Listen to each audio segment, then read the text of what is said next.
Summit की खबर के साथ कि आखिरकार कैसे जब हम बात करते हैं कि आर्टिफिशियल इंटेलिजेंस समिट जो है वो अपने आप में इतना अहम क्यों है, क्योंकि इसमें बात हो रही है मानव हित से जुड़ी हुई।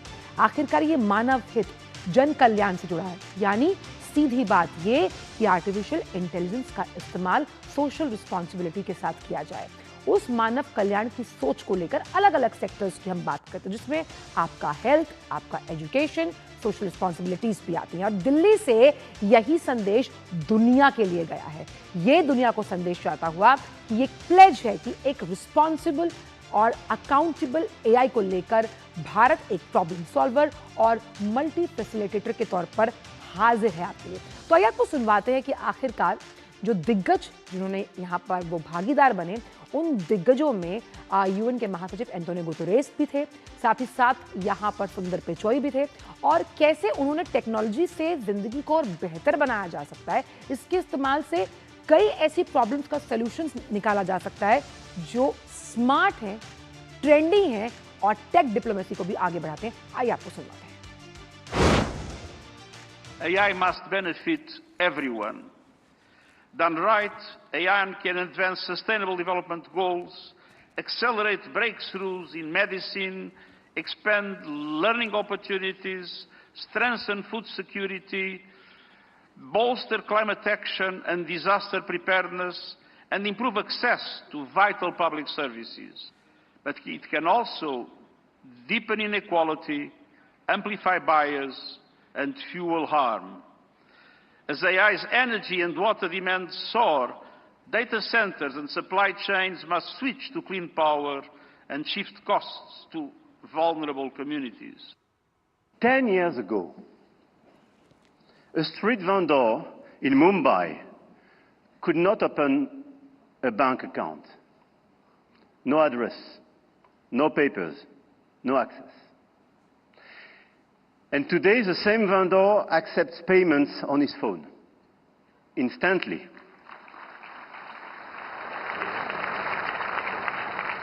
Instantly, for free, from anyone in the country. One of our G7 priorities will be as well children's protection against AI and digital abuse. Our platforms, governments and regulators should be working together to make internet and social media a safe space. This is why, in France, we are embarking on a process to ban social networks for children under 15 years old. Visakhapatnam, Vizag. I remember it being a quiet and modest coastal city brimming with potential. Now in that same city, Google is establishing a full-stack AI hub, part of our $15 billion infrastructure investment in India. Today, over 3 million researchers in more than 190 countries are using it to develop malaria vaccines, fight antibiotic resistance, and much more. Last summer, for the first time, the Indian government sent AI-powered forecasts to millions of farmers, possible in part because of our neural GCM model. We're also building a vast network of subsea fiber optic cables, including 4 new systems between the US and India. As part of our America-India Connect initiative, tech companies must also step up, building products that boost knowledge, creativity, and productivity to help people achieve their dreams. लोगों की आकांक्षाओं को पूरा करने के लिए artificial intelligence किस तरह का मंच साबित हो रहा है, इसके बारे में बात करते हुए नजर आए तमाम दिग्गज। और इसीलिए इंडिया एआई इम्पैक्ट समिट के उद्घाटन के अवसर पर इलेक्ट्रॉनिक्स और सूचना प्रौद्योगिकी मंत्री अश्विनी वैष्णव ने सभी को संबोधित किया। उन्होंने कहा कि प्रधानमंत्री ने जो एआई को लेकर एक विजन दिया है, देश उसी दिशा में आगे बढ़ रहा है। Layer is the model layer, and that's where the sovereignty comes in. More than 90% of the use cases can be addressed with smaller focused models. These specialized models will deliver greater value to our masses by addressing specific use cases at much lower cost. Our bouquet of sovereign models, many of which have been launched during this summit, they are all focused on multimodal and multilingual capabilities, because we have a very diverse culture and we have hugely diverse linguistic scenario in our country. तो आखिरकार क्या कहा प्रधानमंत्री नरेंद्र मोदी ने artificial intelligence summit में? उन्होंने कहा कि एआई में दिखता है भविष्य और भय नहीं बल्कि भाग्य को अपनाना है। इंडिया एआई इम्पैक्ट समिट का जो 2026 उसका शुभारंभ हुआ, प्रधानमंत्री ने इसे संबोधित किया। उन्होंने कहा कि मानव इतिहास को अगर ट्रांसफॉर्मेशन के लिहाज से समझा जाए तो इसीलिए एआई जरूरी है और एआई की मोनोपोली नहीं होनी चाहिए, यानी कि एक देश के पास अगर ये टेक्नोलॉजी है तो उसको टेक्नोलॉजी ट्रांसफर की हिचक को खत्म करना बेहद जरूरी है। सबसे अहम जो लक्ष्य है वो ये है कि मानवता के कल्याण के लिए आर्टिफिशियल इंटेलिजेंस का इस्तेमाल किया जाए। हालांकि प्रधानमंत्री ने यहाँ पर डीप फेक जैसे खतरों से भी आगाह किया और ये भी कहा कि भारत को एआई में भाग्य नजर आता है। दुनिया को सॉल्यूशंस कौन दे रहे हैं? दे रहे हैं भारत के युवा, और इसीलिए 3 भारतीय कंपनियों ने एआई मॉडल लॉन्च किए। ये एआई मॉडल क्या विजन लाते हैं? ये लाते हैं उस ह्यूमन विजन को प्रस्तुत करते हैं जिसमें 21वीं सदी में मानव कड़ी को जब हम कल्याण की बात करते हैं उस लिहाज से बहुत अहम माना जाता है। आइए सुनते हैं प्रधानमंत्री नरेंद्र मोदी ने क्या कहा है। मुझे आपको ये बताते हुए खुशी है कि इस समिट में 3 भारतीय कंपनियों ने अपने एआई मॉडल्स और एप्स लॉन्च किए हैं। ये मॉडल्स हमारे यूथ के टैलेंट को दिखाते हैं और भारत जो सॉल्यूशंस दे रहा है उसकी डेप्थ और डाइवर्सिटी का भी प्रतिबिंब है। साथियों, भारत सेमीकंडक्टर और चिप मेकिंग से लेकर क्वांटम कंप्यूटिंग तक एक रिजिलिएंट इकोसिस्टम बना रहा है।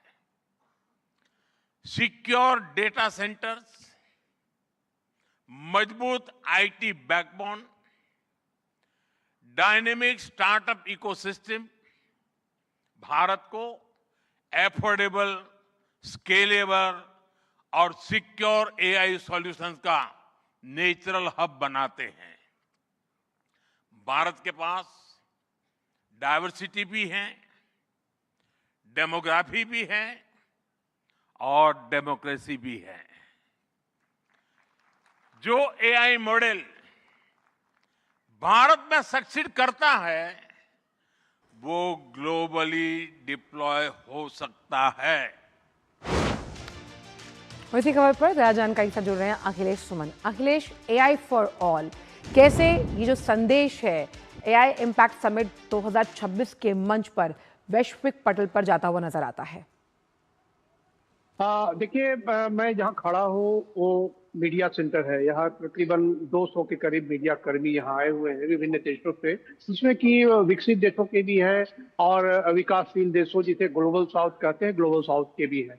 उनसे जो अनौपचारिक बात हुई, उसके अलावा मैंने कुछ प्रतिनिधियों से भी बात की जो कि अफ्रीका के हैं, फ्रांस के हैं, रूस के हैं। इन सारे लोगों से जब बात की तो सारे लोगों का ये कहना है कि देखिए, एआई का पर काम तो बहुत दिनों से चल रहा है, लेकिन जब एआई को और ज्यादा बड़े पैमाने पे लाना है, एआई को आदमी के लिए, हम हर आदमी के लिए, कॉमन पीपुल के लिए यूज करना है, तो यह एक नया दौर चला है।